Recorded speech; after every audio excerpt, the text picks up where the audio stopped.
तर राजुरामध्ये अजूनही बोगस मतदार आहेत असा आरोप काँग्रेसचे पराभूत उमेदवार सुभाष धोटे यांनी केलाय।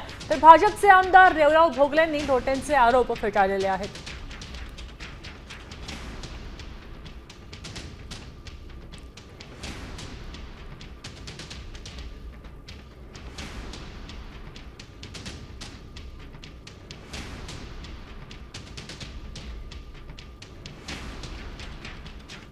आमचे नेते मान्य राहुल गांधी यांनी जो मुद्दा उपस्थित केला त्यावेळेस आम्ही सुद्धा मग थोडं काशीत झालो आणि आम्ही सुद्धा गावोगावी चौकशी करायला लागलो।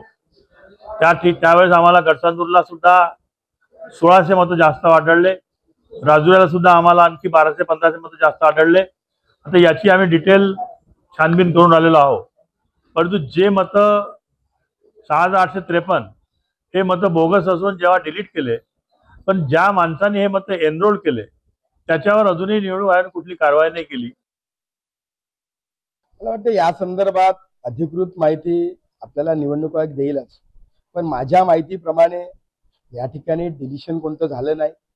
फक्त एक आमच्या लक्षात आलं होतं की काही मतदार त्या ठिकाणी वाढवण्याचा प्रयत्न तेव्हा झाला होता, तर त्या संदर्भात तेव्हा आमच्या पक्षाच्या अध्यक्षांनी तक्रार दिली बाकी, आणि त्यानंतर त्या तक्रारीवरून स्वतः तहसीलदारांनी सुद्धा त्यावेळेस तक्रार करून जे मतं फॉर्म ॲडसाठी आले होते ते रिजेक्ट केले।